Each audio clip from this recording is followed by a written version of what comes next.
With Natasha Martsekis from Bright Blue Villas. Is that right?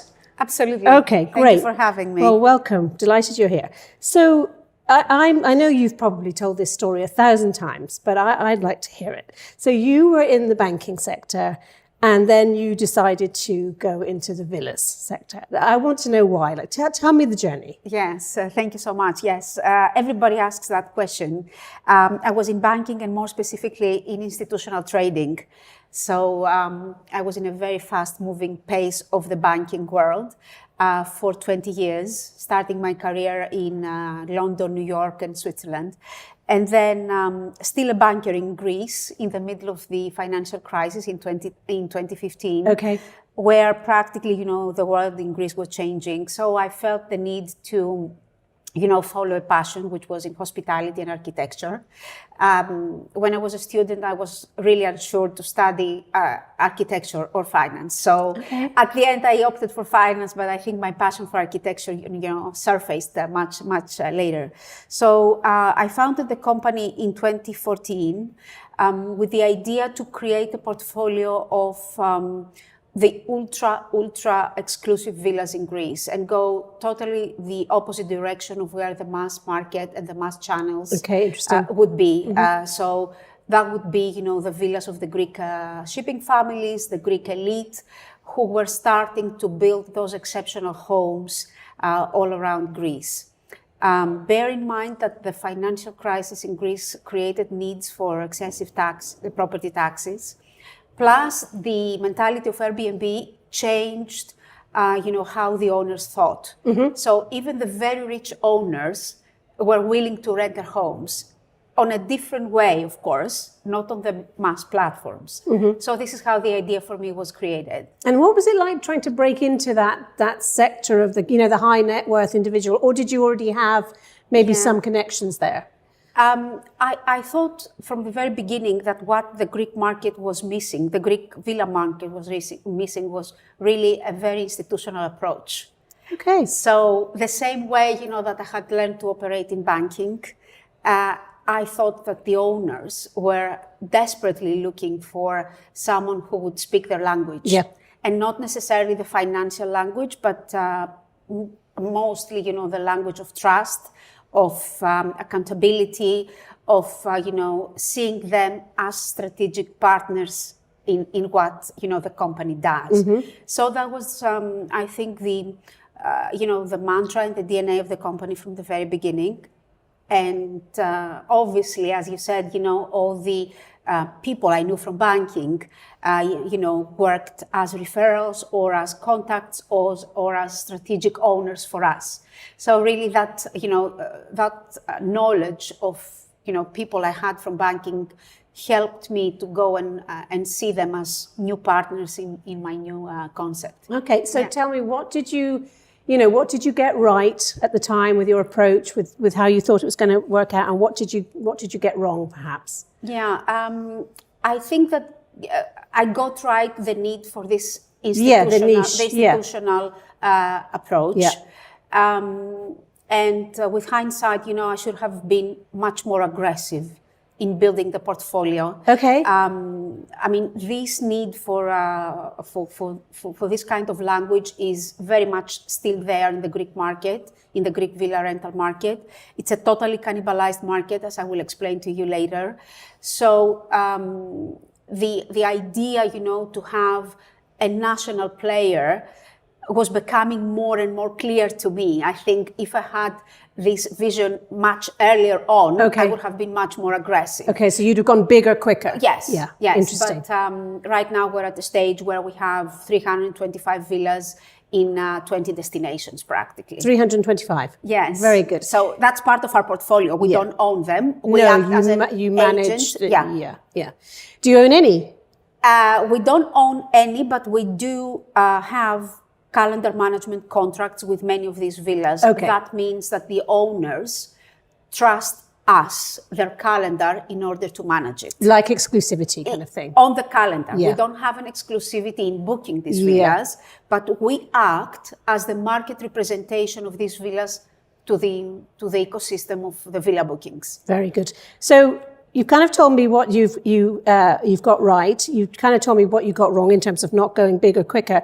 What do you wish you'd known at the time that you think, golly, if I'd known that hospitality was like that, or short-term rentals was like that, or customers were like that? What do you wish you'd known? I don't think it's necessarily, related to hospitality, but the lesson has to do, with the discipline that you need to run your own business. Because for me, it was very, very different, to leave a rather very well-structured banking world and move into something which was totally new and totally my own baby. So, and potentially quite unstructured. Absolutely. Absolutely. So it's incredible, the drive that you need to put into creating something which is scalable and which is, worth spending nights creating, a company. So it takes huge discipline. And at what point did you say, at what point did you did you feel validated? So 2015, you launched the business and you had, I don't know, maybe 5 properties on the business. I don't know. At what point did you say, I was right, this is working? Yeah, I think quite early on, because we did have very quickly the owners responding to this kind of proposal. So within 3 years, we had a portfolio which was very close to 100 villas. Okay. And we started having some very high-profile clients into a world where there were many, very respectful villa companies in Greece. Yeah. So we were not obviously the only one, but very quickly, we had clients who were like royal families or celebrities, and the feedback we were getting from the properties that we were proposing to them was extraordinary. Okay. So I think very early on, I understood the power of the asset, in a world where everything else in the villa business can be very much commoditized. So these extraordinary assets, I think they continue to be the driving force of our portfolio going forward. And this is very important to our clients. So given what you've just said about, it's not something that can be commoditized, how big can you grow? I mean, can it scale? What's the plan? I think that it is scalable because what we're seeing now, we're seeing some exceptional villas that they continue to be built in the smaller islands. And this is something that we did not have when we started the company. Okay. We cannot obviously have 20,000 villas in Greece. That's not what we want to have in our portfolio. But I think strategically, when I also started the company at that time, everybody was talking about Mykonos. And Mykonos, was the villa market of Greece at that point. Very early on, because I happened to know Mykonos quite well, I realized there was much more beyond Mykonos. So while everybody was very aggressively building inventory in Mykonos, we built inventory in Paros and Antiparos, which are islands which are very close to Mykonos, but at that time they were considered very authentic. Now these islands have been voted by Travel and Leisure best islands in the world last year, and we're very happy that we have an inventory of 100 villas in these both islands. Okay. But on the same token, talking about scalability, we're not adding there anymore. Now we're exploring the peripheral islands, which can be potential pockets of interesting assets for us. So yes, it is scalable, and that's the challenge, to continue to have this kind of exclusivity and luxury feel and premium feel to our properties and services. And for that reason, our team inspects properties all the time. We rate our owners, and we also, invite some owners to leave our portfolio. Okay, interesting. What would you say are your challenges? I mean, we talk a lot about geopolitical situation. We talk about AI hype. We talk about, sustainability. What are the things that keep you awake at night? Many things is the real answer, but I would say, obviously, the operational challenges, because we want to continue to excel when our clients are on the ground. So I think that the challenge is here to be able, to solve problems, because problems come up in villa stays all the time. I think to be able to solve problems in a way that, are easy for our clients to enjoy their stay. And on the other hand, we cannot neglect our owners, because our owners are also strategic partners. So, driving this operational excellence, especially in the summer months, is something that we get challenged, every year. And as you grow, this is becoming more and more of a space to watch. Yeah. A second thing that we pay very close attention to, and personally, I'm very much involved in, is where we're strategically going as a company. We see that many of our competitors have been bought out in Greece. And the rest of the Greek market is terribly cannibalized. So we don't have, and I personally, as a founder, I don't have the aspiration, to be a local player. We want to be the national go-to place for the high-end villas, where your average weekly price is 35,000 euros. Okay. Yeah. So, but you don't have international or interregional even ambitions. Not at this stage. We take a lot of feedback from our partners and our clients, who are, the big travel agencies, our repeat clients and our new clients. And, I feel that the Greek potential is so big and so interesting. Yeah, that and it can be so different with so many different islands. That for us would be a little bit of, an arrogant move to go elsewhere. Yeah, you've got so much to do still. And we feel very, very lucky. We feel very, very busy. And we see islands getting upgraded with new infrastructure. So, this is the game for us. You busy. Yes. Okay. We've had some coverage on PhocusWire recently about, how much AI can and will impact the luxury market. Okay. And the general feeling is that perhaps not as much as other, cohorts, consumer groups, etc. Do you see specific use cases for it in what you do? Oh, definitely. And this is the reason, we're here. I think that obviously it cannot replace, the human touch, but it can definitely facilitate it. So for us, we're putting a lot of emphasis also on the concierge services that our clients get while they are on the ground, because, having the hard asset does not tell you the full story of the island. So we want our clients to be there and to practically, savor the island feeling.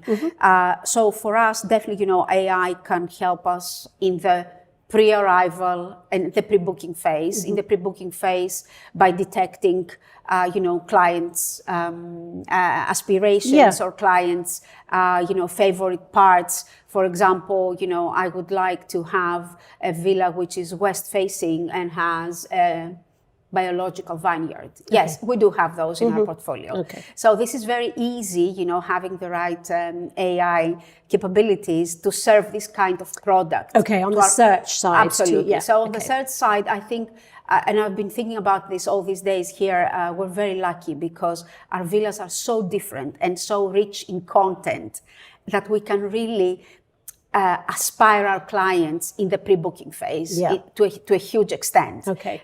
We don't have the dilemma of, serving them the same hotel room in a different way. So we're lucky on that front.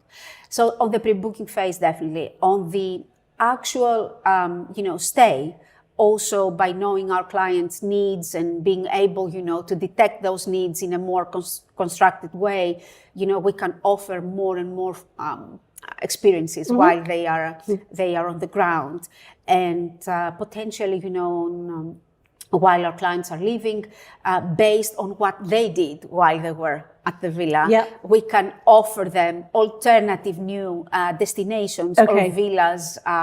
You did this, you might like that next time. Exactly. Yeah. So there's definitely a huge opportunity there for us. A second level of opportunity has to do around the destinations. We know the destinations very, very well because we operate as a DMC on disguise on the ground. Okay. So having all this knowledge about the destination gives us a huge possibility and capability to offer fantastic tailor-made itineraries to our potential clients, to our existing clients, and also to our travel agents, who are 50% of our business. Okay, interesting.